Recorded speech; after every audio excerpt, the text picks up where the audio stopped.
আপনাদের কর্মসূচি কি ছিল? আমাদের প্রত্যেক বছর 2017 সালে প্রাণপ্রিয় সাংসদ আমার রাজনৈতিক ভগবান সন্ধ্যাবার মানুষের আশা ভরসা অভিষেক বন্দ্যোপাধ্যায়ের নির্দেশে 2017 সালে এই আখড়ার বুকে প্রথম ইফতেহার করি মহেশতলা।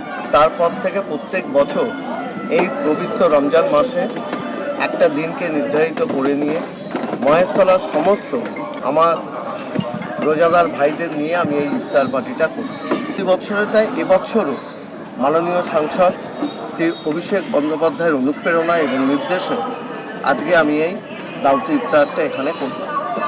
এই দাওয়াতি ইফতারে আজকে উপস্থিত ছিলেন ডায়মন্ড হারবার, মগরাহাট পশ্চিম এবং মহেশতলা বিধানসভা কোঅর্ডিনেটর সম্মানীয় জনাব শামীম আহমেদ মহাশয়, এছাড়া মহেশতলা পৌরসভার উপপৌরপ্রধান জনাব আবু তালেব মোল্লা মহাশয়, মহেশতলার অন্যতম দুই অবজারভার 17 নম্বর ওয়ার্ডের সুভাষিস দাস এবং 34 নম্বর ওয়ার্ডের গোপাল সাহা, 27 নম্বর ওয়ার্ডের কৃষ্ণা ঘোষ, 11 নম্বর ওয়ার্ডের দীপিকা দীপ, আমাদের দীপিকা দত্ত, আমাদের 18 নম্বর ওয়ার্ডের সোমা বেড়া সহ আরও বিভিন্ন ওয়ার্ডের কাউন্সিলররা, পৌরপিতা এবং পৌরমাতারা উপস্থিত ছিল।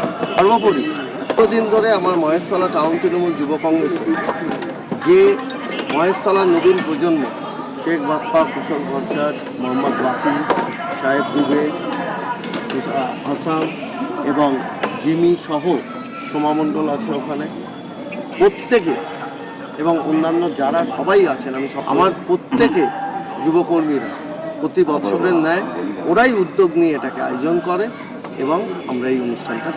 আর সামনেই তো বিধানসভা ভোট, আপনি আপনার কর্মীদের কি বার্তা দেবেন?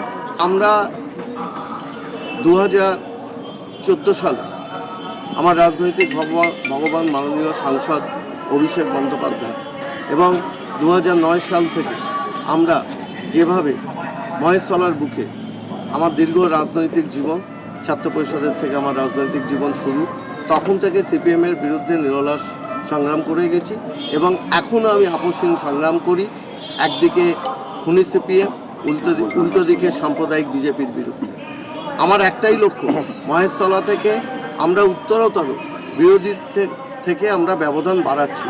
এবার আমার লক্ষ্য হচ্ছে মহেশতলা বিধানসভায় সমস্ত যুব সমাজ এবং সর্বস্তরে তৃণমূল কংগ্রেসের নেতৃবৃন্দ ও কর্মীবৃন্দকে সাথে নিয়ে মাননীয় কোঅর্ডিনেটর শামীম আহমেদের নির্দেশ অনুসারে এবং দলের উচ্চস্তরের নেতৃত্বের নির্দেশ অনুসারে তারা যেভাবে নির্দেশ দেবে তাকে পাথেয় করে আগামী দিন আমরা লক্ষাধিক ভোটে মহেশতলা বিধানসভা থেকে জিতব।